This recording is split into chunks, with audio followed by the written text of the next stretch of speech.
Okay, so I need to reduce the thickness of my headstock to accommodate the overlay I'm going to put on this. Now, the overlay that's on the body was 0.16-ish, and I've reduced the thickness of the headstock overlay to less than half of that, so it's like 0.7 or 0.075. And I need it thinner just so to make it easier when I bend this, because I'll bend it over a hot pipe with some steam. But this is at 0.6 right now, which is at probably the maximum thickness that you would want for a headstock thickness to accommodate tuning machines. So I need to reduce this the same amount as the thickness of my overlay. So the way I'm doing that is I've got a spindle sander here. It oscillates up and down as it spins. I have a fence here. What I did is I got the fence clamped on both ends, and right now I have it set so this is the exact thickness of the headstock, and that's easy to do. You just put the headstock in there and push this up against it and clamp it down. So now I got a good starting point, and what I'll do is I'll just basically what I do is I just kind of get it going and I run it through. You just got to be careful here to not go too far that way. But what will end up happening is when you put the headstock veneer on, anything that you take off this way, it'll come back because the headstock veneer will come up and it'll make up for that. So I just have to run it through. And so one of the things that you got to be careful with is as you're running it, I'm going to run it flat like this until I get it to about here, and then I'm going to tilt it down so I have a more stable platform. But you do not want to pull on it. You can't push on it, but you don't want to pull on it because you'll put a big divot in there that's very difficult to get out. So that inevitably happens right in here a little bit, but we'll just get it going and see what happens.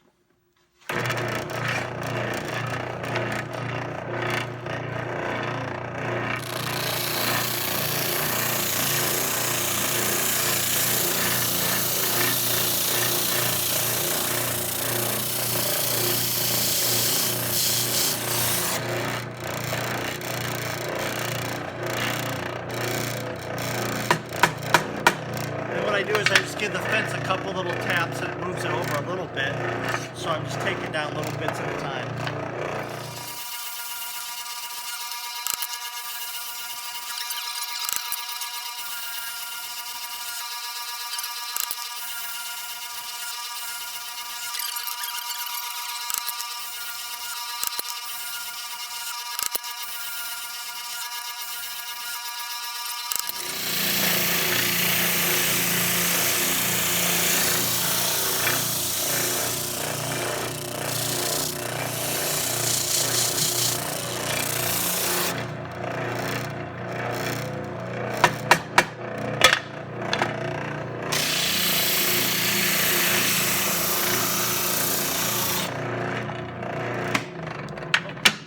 So the sleeve came up. I gotta loosen it up, put it back down, retighten it. I'll bring you back for that. All right, so that happens. I just didn't have it clamped down tight enough. Basically the way these sleeves are held on is you screw this nut down and there's a washer here, and what it does is it pushes on the side of this rubber cylinder and holds this in place. And if you do it too much, it deforms it. So it's a fine line between it holding and it being too much. So I haven't changed the settings. I need to run this pass again because I've got I don't know if you can see that. There's a ridge there from where it stopped before.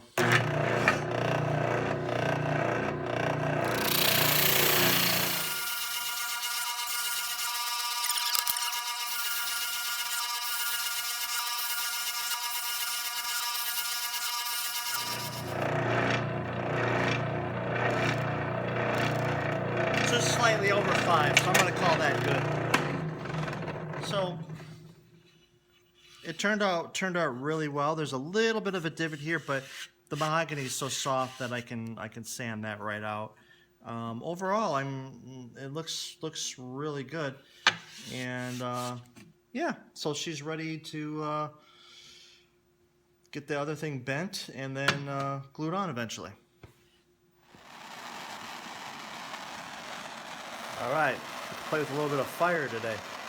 So what I need to do is I need to bend that piece of overlay to the radius of the headstock. And so here I have a piece of Bocote. I've got it, I sprayed it down with water and it's just kind of been sitting there soaking a little bit. I don't have much experience bending this, so I just soaked it down some and we're going to see what happens. What I'm basically doing is I just got a piece of galvanized pipe chucked in my vise here, and I'm just heating it up with a propane torch. This is very unscientific. I have no idea how hot this is, and you know how long to leave it on there or how hot I need it. You know, I don't do a ton of this, so I just kind of wing it every single time. The thing I do have is I have a piece of metal here, and so when I go to bend this over the pipe, I will put this behind it to help keep pressure on the fibers of the woods behind it, to keep it from blowing out as I bend it. It's called backstrapping. That much I do know, and that's worked very well for me. Sometimes it doesn't, but you know, you gotta give it a shot. I've also made 2 marks on there. Hopefully you can see those that are going this way. That's gonna show me where to line this up on the pipe. And what I'm basically gonna do is I'm just gonna hold it on there, and you'll hear it sizzling, and eventually well, you won't. I will feel it start to release, and then slowly put pressure on it and bend it. After that, what I'll do is after I get it kind of bent to the curve that I want, or pretty close, I'll clamp it in place on that neck and let it dry overnight. Okay, so that seems to be... This wood's real oily too, so I'm not sure if that's going to help me or hurt me or what. Well, we're going to find out pretty quick here.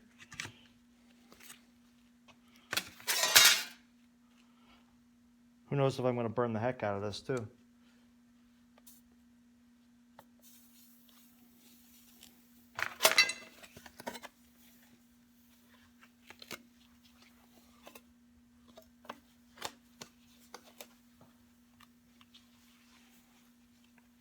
So I'm trying to put even pressure across this whole thing, and just very slightly pushing on it. It's not sizzling too much anymore. I may need, maybe it wasn't hot enough.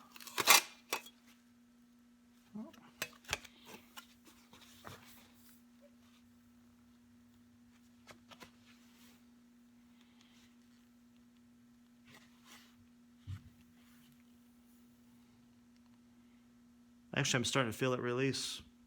It's releasing quicker than most other stuff. So as I feel it release, I'm just putting just slightly more pressure on it up here with my left hand, and then just down with my right. And I'll probably have to heat this up again and then put some more water on here and do some more. But it's starting to release. You don't want to rush it, because if you split it, then you're done. You got to do a different piece.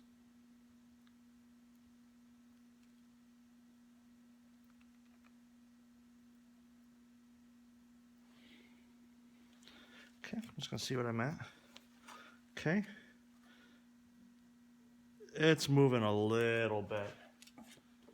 Not a whole heck of a lot. So I'm going to get some more water on this. I'm going to do some more heat. It's hard to tell how hot this actually is. If I was doing a lot more of this, I'd get something that was more controlled, that I could bring it up to a certain temperature and I knew it was evenly heated.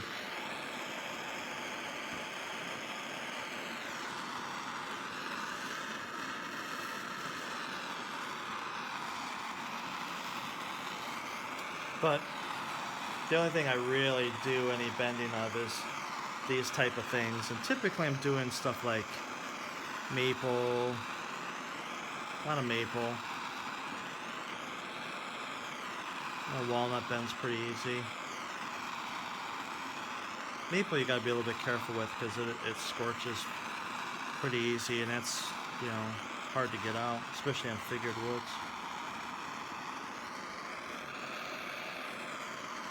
So I got a little cap on the end of this too, just to help retain some of the heat. I don't know if that actually does anything or not, but it makes it look like I know what I'm doing, at least.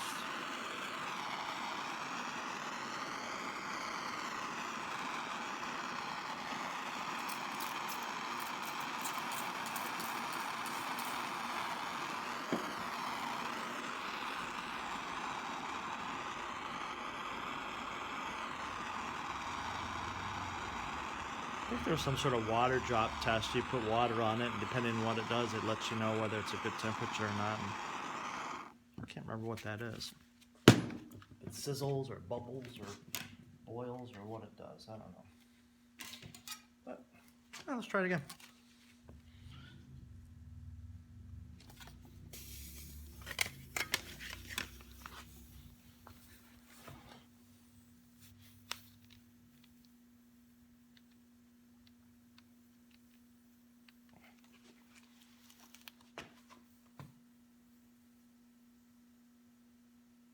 Oh, it's starting to release really good right now.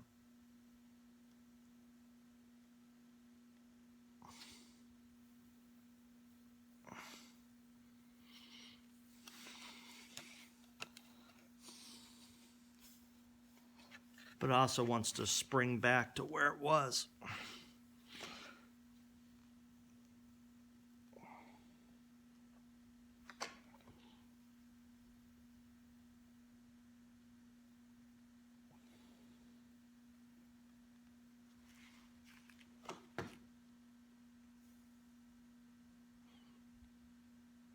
This is fascinating, isn't it?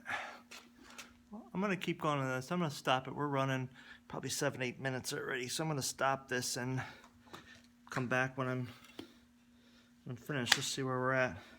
Oh, we're starting to get there. So I think one more shot with this, and I'll be probably where I want to be.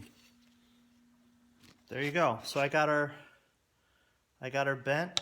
She fits and is pretty close to that curve. So now what I need to do is I just need to let it dry like that and not spring back. I've got one of these. Let's see if I can come back here and show you. One of these drums that go on the spindle sander, the large one. Its radius matches this radius exactly. What I'll do is I'll put that right there. That's going to help clamp it to that curve.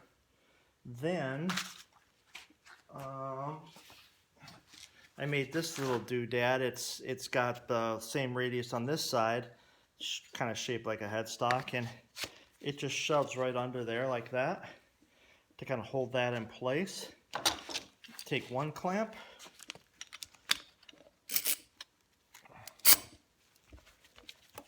clamp that in place, and then what you do is you take a couple more clamps and you just clamp the living crap out of that.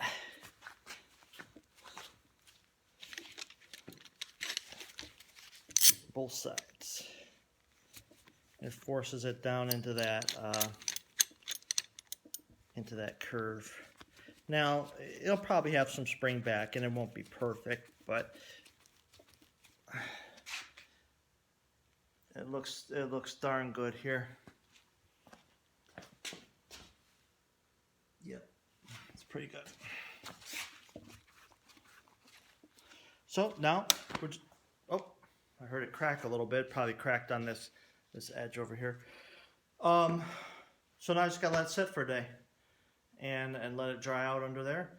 And then tomorrow what I can do is just put some glue on it and glue it in place and do the same procedure, but with a few more clamps here. Okay, so it's the next day after I bent this wood. It all clamped up good. I actually overbent it a little more than I normally do. This, like I was saying, I've never bent this wood before, so normally there's some spring back in other species, but this just stayed put. So I actually had to wet it and actually bend it in the reverse direction because I didn't think I was going to be able to clamp it into place without it breaking. So it turned out good, and the fact that it's still wet here is going to help me when I glue this up. So what I need to do is I just need to put some glue on here. I'm going to put a little bit of glue on here, and then I'm going to clamp this up the same way that I clamped it up just to let it dry, but I'm going to use some more clamps to make sure I get some force, good downward force here. I pulled the nut out. The other thing that you need to keep in mind is I got to find the truss rod hole later, so I just marked a little center mark here, and then I just marked on either side the width of the hole, and then down the side I actually marked the top and lower part of it. All I really need is I just need some sort of reference, because later what I'm going to do is I'll just punch through, and then I'll slowly clean that out until I find the outside diameter there. So let me do that.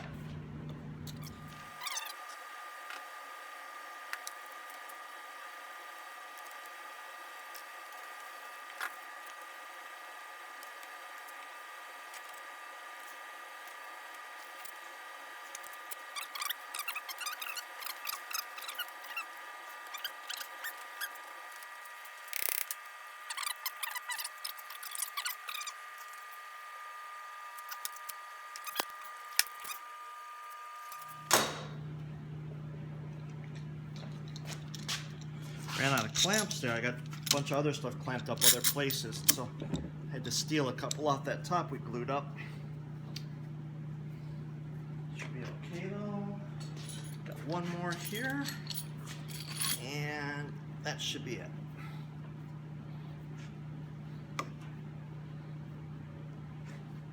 Okay.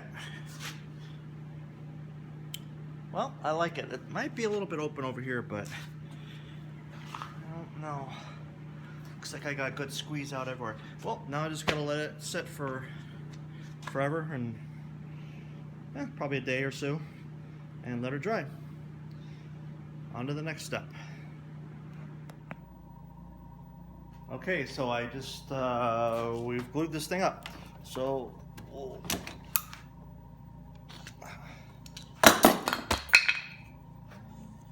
we've glued it up. I re-put this back on just to kind of press that in a little bit more, but I think we're pretty good. Gonna check it out here.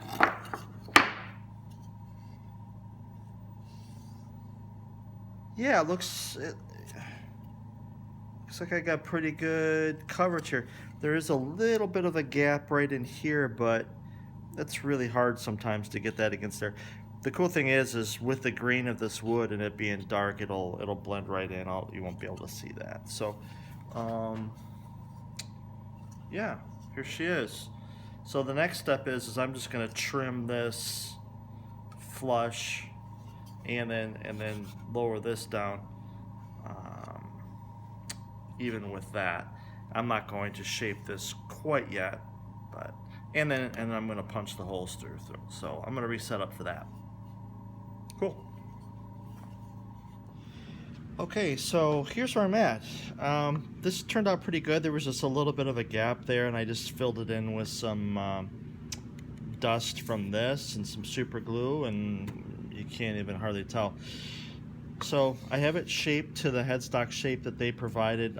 Like I was saying, I'm going to reshape this to mine. I still have to punch the truss rod hole through. But yeah, so far so good. So what I need to do now is I'm gonna find the tuner holes, and the way I typically do this, if I already have the tuning machine holes drilled, is I'll take a drill bit that matches the size of this hole. In this case it's a 25/64, and I'm going to be using a brad point bit. So it's these bits that have the little point on them, and they cut a nice flat bottom. I'm going to go down far enough just so this punches through and I can see it on the other side. Then I'm going to flip it over and then go from that direction. So what I'll probably do is I'll probably run it in reverse, because it'll have a less tendency to grab and yank itself down through. I have a backer board on here just in case I go through too far, I don't blow out the other side. Even if it does chip out a little bit, there's the washers and all that will cover it up, but we still want to just try to be careful.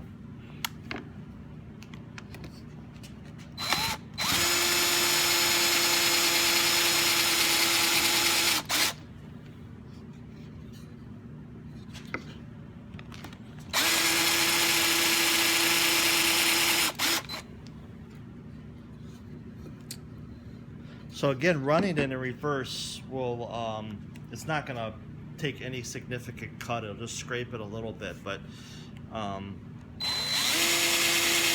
you got way better control this way. And so I'm starting to see just the point come through that way. So it's gonna give me a good locating dot on the other side so I can go back from the front.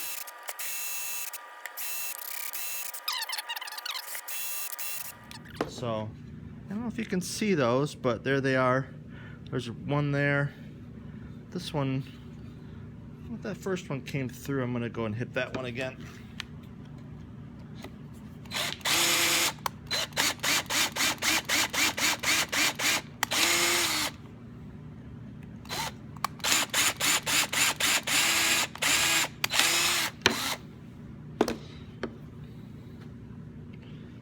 Excellent.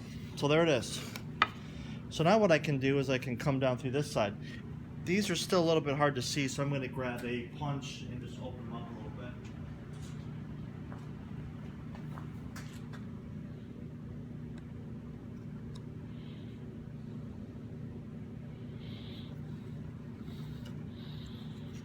And away we go. So again, I'm going to go in reverse and just kind of score the top of this, and then I'm going to go back through. There's, you know, this isn't very thick, so it's not going to take much effort. So I'm hardly doing any pressure on this at all.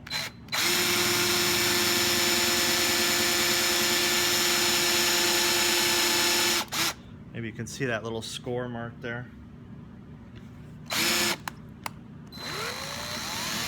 I'm just letting the weight of the drill pull itself down.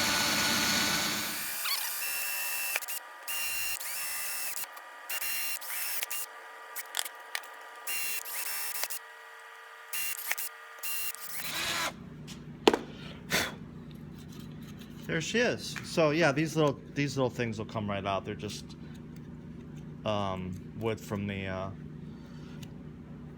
hole.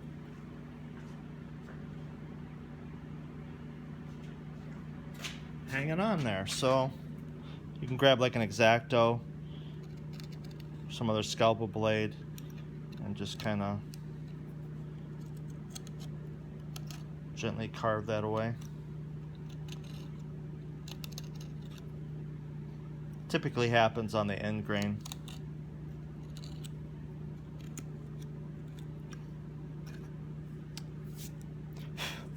So yeah, pretty good. Just a little bit of tear out there, but not a big deal. So on to the next step of cutting out the headstock. So this step's actually pretty straightforward. I have my my neck template here that I make when I make my necks, and it's got the headstock shape on there that I use. It's a little more modern, and that's what I'm going to use here today. Here's the nut marking, so I can just line that up with that. These tuning machine holes actually line up pretty good. I'm just going to make sure that this edge here is lined up pretty good with that, and then I just got a white colored pencil, chalk pencil.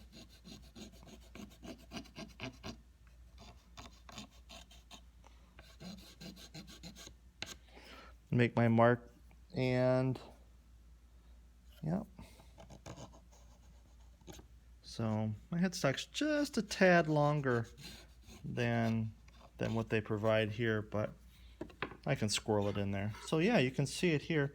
I'll just go in and color that in just a little bit more so you can see it, and I can see it. So I just got a little bit to do there. I'm going to cut this off on the bandsaw. This I'm going to just, and then I'm going to use the belt sander, oscillating belt sander, to smooth that off. I'm going to take care of that and that over there with the belt sander. So I'll go cut that, and then I'll show you what it looks like. I'm not gonna film every single little step. It's just taking too long to do everything. And if there's any questions about what I'm doing, you're more than welcome to place comments down below, and I'll answer them as best I can. Be back. So here's where I ended up I just took the bandsaw and I just cut inside that line. And like I said, I didn't do anything here or anything here. So I'm over at the oscillating belt sander. This is gonna spin and go up and down. And this long flat part is gonna allow me to do this nice sweeping curve and not have any bumps. If you use something like, you know, like the regular spindles, you can do it, but a lot of times it'll, you know, it's hard to not make it wavy. And then you gotta do some hand sanding after this. So this works pretty well. You got a tighter radius corner here and here, so when I want to do this, I can hopefully get back into there. That's a little hard for you guys to see from over there. But, I'm going to do this part first. And what I'm going for is just a nice, gentle, sweeping curve.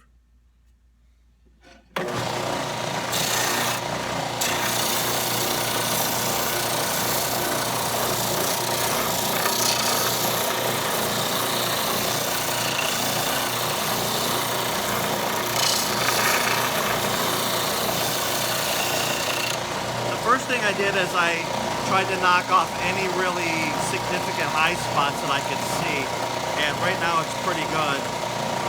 I just got a little bit more to take off down in there, and then I'm going to do a nice smoothing pass.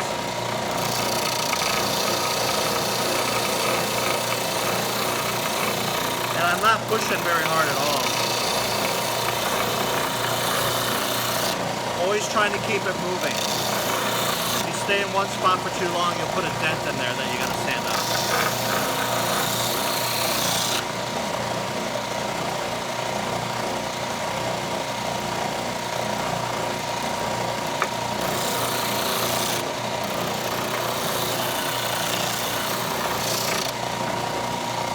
Pretty good. I could leave that like that. That doesn't look too bad, but I'm gonna round it off just a little bit.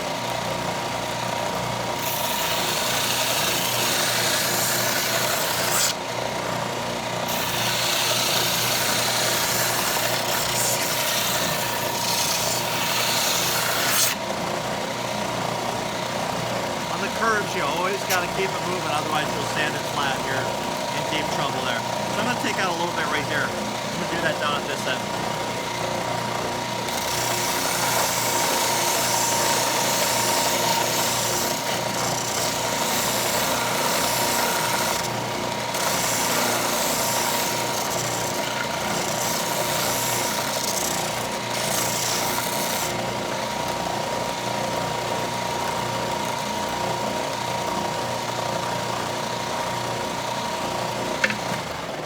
Yeah, so I'm happy with that. And these white lines were just rough outlines, so I don't have to make that disappear or anything like that. And I can always take off more if I need to, but that's where I'm at. So this is just about finished as far as the fabrication goes. I still have to punch a hole through with that. And what I did is when I was working on this, I sanded through my marks where everything was. And I had marks on the side to show where that was, but I remember where it is. You know, it's right dead center and then opens up just a little bit. So I bet you if I hit it like right there, I could find it pretty easily. So yeah, that's where I'm at.